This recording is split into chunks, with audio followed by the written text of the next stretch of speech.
Dan saya Justy. Betul, saya Justy. Hai.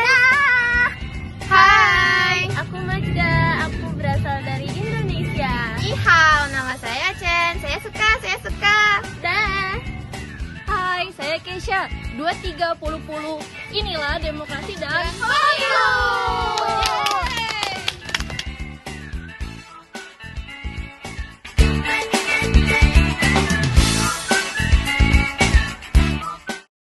Majda. Iya, kenapa Hain? Kamu dari Indonesia bukan sih? Iya, benar banget. Aku dari Indonesia. Di Indonesia itu pakai sistem demokrasi nggak? Iya, benar banget. Kita di Indonesia memakai sistem demokrasi. Kamu bisa jelasin nggak ke aku apa sih demokrasi itu? Oke, aku bakal ngejelasin apa sih itu definisi dan istilah demokrasi. Di sini aku akan menjelaskan definisi istilah demokrasi. Demokrasi yaitu sistem pemerintahan di mana kekuasaan tertinggi berada di tangan rakyat, yang diartikan sebagai kekuasaan rakyat.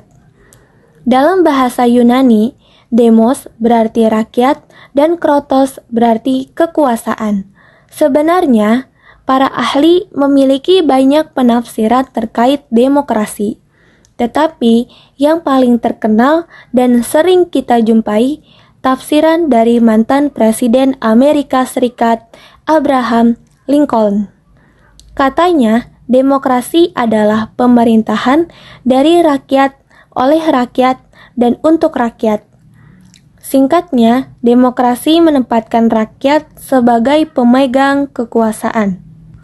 Dalam demokrasi, keputusan penting dibuat melalui partisipasi langsung atau melalui wakil yang dipilih oleh rakyat. Ciri utama demokrasi meliputi kebebasan berpendapat, pemilihan umum yang adil, serta jaminan terhadap hak asasi manusia, dan hukum yang berlaku sama bagi semua warga negara. Seiring berkembangnya zaman, demokrasi mulai diadopsi oleh berbagai negara, dan terciptalah berbagai macam model demokrasi. Ada demokrasi klasik, demokrasi liberal, dan demokrasi parlementer. Nah, kalau di Indonesia sendiri, demokrasi diintegrasikan dengan nilai-nilai Pancasila. Di dalam buku Dasar-Dasar Ilmu Politik menurut Miriam Budiarjo, di dalamnya dijelaskan demokrasi konstitusional. Apa sih demokrasi konstitusional itu? Demokrasi konstitusional ialah sistem pemerintahan di mana kekuasaan dijalankan berdasarkan konstitusi dengan batasan hukum dan pengawasan rakyat untuk mencegah penyalahgunaan kekuasaan. Sedangkan konstitusi sendiri ialah hukum dasar tertinggi yang menjadi landasan penyelenggaraan negara yang mengatur sistem pemerintahan, bentuk negara, serta hubungan antara lembaga-lembaga negara dengan warga negara. Nah, Hain, sekarang kamu udah paham kan apa sih itu demokrasi dan istilah-istilah di dalamnya? Iya, aku udah paham. Makasih ya Majda. Iya. Tapi aku ada pertanyaan lain nih. Apa itu? Apa sih prinsip-prinsip yang digunakan dalam demokrasi itu? Nah, biar aku yang menjelaskan. Prinsip-prinsip dalam demokrasi itu adalah prinsip-prinsip demokrasi adalah kedaulatan rakyat, pemerintahan berdasarkan persetujuan yang diperintah, kekuasaan mayoritas, hak-hak minoritas, jaminan hak asasi manusia, pemilihan umum yang bebas, adil, dan jujur, persamaan di depan hukum dan proses hukum yang wajar. Kedaulatan rakyat adalah kekuasaan tertinggi berada di tangan rakyat. Pemerintahan berdasarkan persetujuan yang diperintah adalah pemerintah dibentuk dan dijalankan atas persetujuan dari rakyat. Kekuasaan mayoritas, keputusan diambil berdasarkan suara terbanyak atau mayoritas.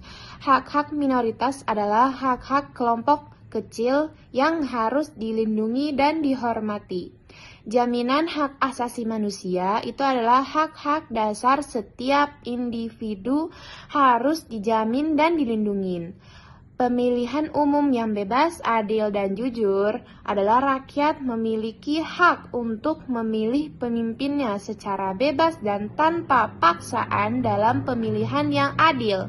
persamaan di depan hukum semua warga negara memiliki kedudukan yang sama di mata hukum. Dan yang terakhir, proses hukum yang wajar itu adalah proses penegakan hukum harus dilakukan secara adil dan wajar. Menurut Miriam Budiarjo, ciri khas demokrasi konstitusional pada abad ke-19 adalah penekanan pada pembatasan kekuasaan pemerintah dan perlindungan hak-hak individu.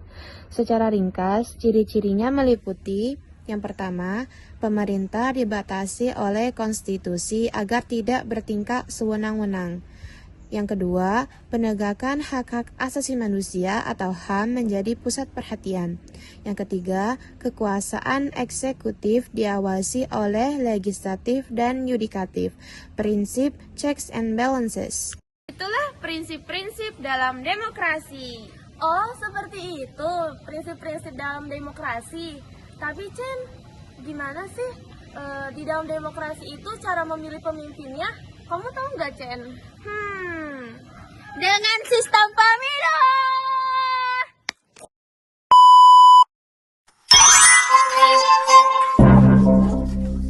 Menurut Miriam Budiarjo, sistem pemilihan umum atau pemilu adalah cara untuk mengubah suara rakyat menjadi kursi di lembaga perwakilan rakyat. Melalui sistem ini, suara rakyat diterjemahkan menjadi kekuasaan politik yang sah. Pemilu juga merupakan sarana penting dalam negara demokrasi karena memberi kesempatan kepada rakyat untuk memilih wakilnya secara langsung dan bebas. Selain itu, sistem pemilu berperan besar dalam menentukan bentuk pemerintah, jumlah partai politik yang berkembang, serta hubungan antara rakyat dan pemerintah. Karena itu, sistem pemilu tidak hanya soal teknik menghitung suara, tetapi juga mencerminkan nilai-nilai keadilan dan keterwakilan politik dalam suatu negara. Jenis-jenis sistem pemilu. Jenis-jenis sistem pemilu terbagi menjadi dua. Yang pertama, sistem mayoritas atau sistem pluralitas, yaitu di mana calon partai yang memperoleh suara terbanyak langsung menang. Metode ini banyak digunakan di negara seperti Inggris dan Amerika Serikat. Yang kedua, sistem perwakilan berimbang atau sistem perwakilan proporsional. Jumlah kursi yang diperoleh sesuai dengan jumlah suara yang didapat oleh partai. Sistem ini digunakan di Indonesia karena lebih sesuai dengan masyarakat yang majemuk. Tujuan sistem pemilu. Menurut Miriam Budiarjo, sistem pemilu memiliki tujuan sebagai berikut: menjamin perwakilan rakyat yang adil dan proporsional, mendorong partisipasi politik masyarakat secara meluas, membentuk pemerintahan yang sah, kuat, dan demokratis, menjadi sarana damai untuk menyalurkan kehendak rakyat, dan menghubungkan kehendak rakyat dengan kebijakan negara. Sistem pemilu menurut Miriam Budiarjo bukan hanya sekedar cara memilih wakil rakyat, tetapi juga alat utama untuk mewujudkan kedaulatan rakyat serta keadilan politik dan memperkuat demokrasi. Jadi gitu guys, sistem pemilu itu seperti itu. Tapi sistem pemilu tetap punya kelebihan dan kekurangan. Tapi masalahnya aku nggak tahu ya guys, aku nggak tahu. Jadi silakan tanya. Siapa yang tahu? Ada yang tahu nggak? Enggak, kita belum tahu. Ada yang tahu nggak? Nah, kita tahu. Biar kita yang jelasin kelebihan Dan kekurangan sistem pemilu. Aku akan membahas keuntungan dan kelemahan sistem distrik. Keuntungan sistem distrik. Yang pertama, partai biasanya akan bekerja sama. Partai yang tadinya ribut biasanya akan bekerja sama agar bisa menang. Mereka akan menyingkirkan perbedaan agar tidak hancur sendirian. Yang kedua, fragmentasi partai bisa ditebas. Sistem ini dapat menghalangi pembuatan partai baru seenaknya. Sistem ini juga membuat partai-partai jadi sedikit dan besar. Contohnya seperti di Inggris dan Amerika. Yang ketiga, wakil lebih dekat dengan rakyat. Distrik yang kecil menjadikan wakil dikenal dengan rakyatnya dan komunitasnya. Sistem ini cenderung lebih memperjuangkan kepentingan daerahnya. Juga wakil rakyat yang terpilih tidak sepenuhnya bergantung dengan perintah partai. Yang keempat, partai besar makin diuntungkan. Melalui distortion effect, suara dari pemilih lain bisa diikut tersedot. Hasilnya, partai besar yang mendapatkan kursi mayoritas dan mengendalikan parlemen dengan mudah. Apa itu distortion effect? Distortion effect adalah efek penyimpangan kursi. Dalam konteks sistem distrik, pengertian distortion effect adalah partai besar menjadi diuntungkan, namun partai kecil akan makin terhimpit. Yang kelima, mayoritas lebih gampang dicapai. Partai besar dengan mudah mendapatkan kursi dominan tanpa harus membuat koalisi. Hasilnya, pemerintahan menjadi stabil meskipun minoritas terinjak. Yang keenam, sederhana dan murah. Biaya pemilu untuk menggunakan sistem ini lebih ringan dan sederhana. Kemudian, kelemahan sistem distrik. Yang pertama, partai kecil dan minoritas terinjak. Jika suara terpencar di banyak distrik, maka akan susah untuk mendapatkan kursi. Sistem ini hanya berpihak pada yang besar. Golongan kecil mudah tenggelam. Yang kedua, banyak suara yang terbuang. Jika suatu calon kalah di satu distrik, semua pendukungnya hangus, tidak dihitung sama sekali. Bayangkan ribuan orang memilih, namun hasilnya tetap nol.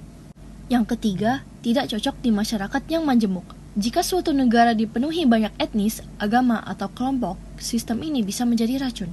Hanya yang dominan pada satu daerah yang akan berkuasa, sementara kelompok lain akan merasa tersisihkan. Untuk berhasil menggunakan sistem ini, butuh masyarakat yang homogen dan terintegrasi, seperti masyarakat yang seragam dan tidak terlalu banyak perbedaan dari sisi suku dan budaya. Yang keempat, wakil cenderung sibuk mengurusi daerahnya sendiri. Karena dipilih langsung dari satu distrik, wakil hanya memikirkan kepentingan rakyat di daerahnya. Urusan nasional mudah terabaikan. Mereka lebih peduli dengan suara lokal agar bisa terpilih meski negara secara keseluruhan menjadi korban. Kesimpulannya yaitu, sistem distrik adalah sistem yang sederhana, cepat, dan stabil. Namun di balik semua itu, suara minoritas terabaikan, banyak suara yang terbuang, masyarakat plural bisa terpecah, dan wakil lebih loyal pada distriknya ketimbang bangsa. Kelebihan sistem proporsional. Yang pertama, lebih representatif. Kursi partai di parlemen seimbang dengan suara yang diperoleh. Jika dapat 30% suara, maka kursinya juga 30%. Tidak ada tipu daya partai besar mencuri kursi partai kecil. Yang kedua, lebih demokratis dan egaliter. Hampir tidak ada suara yang terbuang. Semua golongan, bahkan yang kecil pun, memiliki peluang untuk duduk di parlemen. Rakyat jadi merasa adil karena suara mereka terhitung. Yang ketiga, minim distorsi. Tidak ada jurang besar antara jumlah suara dengan jumlah kursi. Namun, pada sistem ini tentu saja memiliki kekurangan.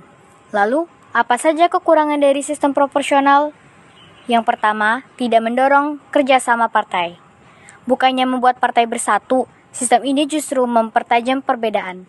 Partai lebih sibuk menonjolkan identitas masing-masing ketimbang mencari persamaan. Hasilnya, jumlah partai terus bertambah. Yang kedua, membuka pintu fragmentasi. Begitu ada konflik, mudah sekali bagi anggota partai untuk terpecah dan membuat partai baru. Mereka tahu partai baru tersebut tetap bisa dapat kursi lewat pemilu. Yang ketiga, pimpinan partai jadi terlalu kuat. Pada sistem daftar calon, siapa yang maju ditentukan oleh pimpinan partai. Akibatnya, wakil rakyat atau DPR sering lebih tunduk kepada perintah partai ketimbang suara pemilihnya.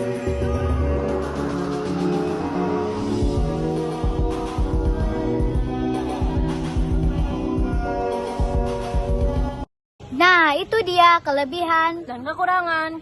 sistem pemilu. Tapi biar lebih jelas kita tanya Majda aja kali ya contohnya. Ayo tanya. Majda. Iya. Kamu bisa nggak jelasin ke aku? Apa Gimana tuh? sih perkembangan demokrasi di Indonesia sebagai contoh? Oke, Hain, aku bakal ngejelasin bagaimana perkembangan demokrasi Indonesia dari masa ke masa, dan aku bakal ngasih contohnya. Di sini, aku akan menjelaskan perkembangan demokrasi di Indonesia sebagai contoh untuk memperdalam pemahaman kita mengenai demokrasi. Perkembangan demokrasi di Indonesia mengalami beberapa tahap.